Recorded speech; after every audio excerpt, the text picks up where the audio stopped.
Bonjour. Aujourd'hui, lecture-partage autour d'un entretien donné par Jiddu Krishnamurti le 24 décembre 1958 à Bombay. L'individu est de la plus haute importance, même si la société, la religion, les gouvernements ne reconnaissent pas ce fait. Vous êtes très important, car vous êtes l'unique moyen par lequel la créativité explosive de la réalité peut advenir. C'est vous-même qui êtes l'environnement dans lequel la réalité ultime peut voir le jour.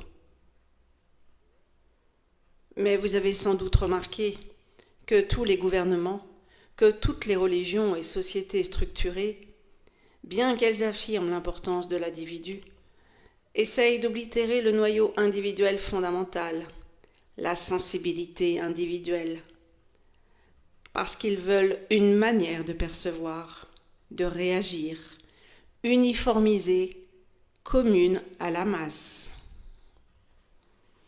Or, tout esprit dont la seule structure d'organisation est un certain schéma préétabli de croyances, et sur qui pèse le poids de la tradition, du savoir, n'est pas un esprit individuel.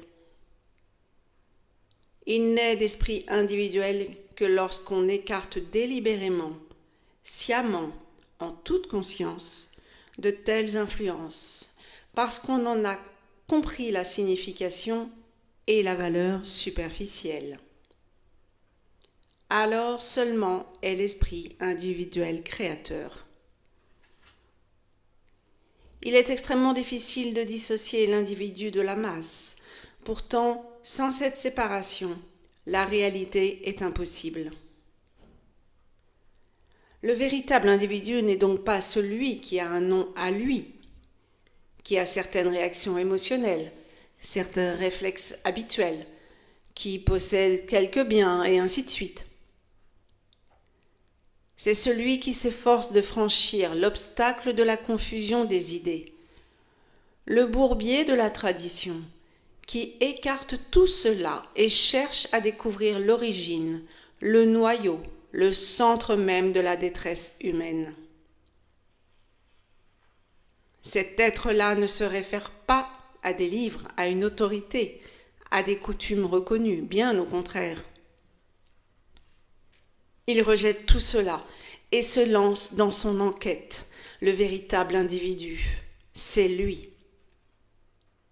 Mais nous ne faisons généralement que répéter, accepter, nous exécuter, imiter, obéir, n'est-ce pas? Parce que, pour nous, l'obéissance est devenue la règle. On obéit à la maison et au travail. On obéit au livre ou au gourou, au guide, au maître et ainsi de suite. Et cette obéissance nous donne un sentiment de sécurité rassurante. Alors que, en réalité, la vie n'offre pas la moindre sécurité. Rien n'y est jamais sûr. Au contraire, rien n'est plus incertain que la vie. Mais c'est aussi cette incertitude qui lui donne cette richesse immense, cette dimension commensurable. Mais l'esprit poursuit sa quête de sécurité, de sûreté. Voilà pourquoi il obéit, s'exécute et imite. Un tel esprit n'a rien à voir avec l'esprit individuel. Des individus, la plupart d'entre nous n'en sont pas. Même si nous avons un nom distinct, une forme distincte, car au fond de nous-mêmes, l'état de notre esprit est tributaire du temps, soumis au poids des coutumes, des traditions et de l'autorité, celle de la société, du gouvernement ou du milieu familial. Un tel esprit n'a rien d'individuel. L'esprit vraiment individuel est en dehors de tout cela. Il n'est pas enfermé dans un schéma social. L'esprit individuel est en révolte. Il ne cherche donc pas la sécurité. L'esprit révolutionnaire n'est pas un esprit en révolte, puisqu'il cherche seulement à modifier l'état des choses en fonction d'un certain modèle de référence. Ce n'est donc pas un esprit révolté, foncièrement mécontent. Je ne sais pas si vous avez déjà remarqué à quel point le mécontentement est quelque chose d'extraordinaire. Vous connaissez sans nul doute de nombreux adolescents qui sont mécontents. Ils ne savent pas quoi faire, ils sont désemparés et malheureux, révoltés, tentant ceci, essayant cela, ne cessant de poser des questions. Mais en grandissant, ils trouvent un emploi, se marient et c'est fini. L'essentiel de leur mécontentement est canalisé, et alors le malheur commence. Lorsqu'ils sont jeunes, leurs parents, leurs professeurs, la société, tout le monde leur dit qu'il ne faut pas qu'ils soient mécontents, qu'ils doivent trouver leur voie et la suivre, mais toujours dans le cadre des schémas établis. Un tel esprit n'est pas véritablement révolté. Or, pour découvrir la vérité, il faut avoir l'esprit réellement en révolte et non l'esprit soumis. La révolte est synonyme de passion. Il est donc très important de devenir un individu.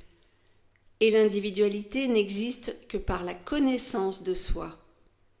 Il faut vous connaître vous-même, savoir pourquoi vous imitez, pourquoi vous vous conformez, pourquoi vous obéissez.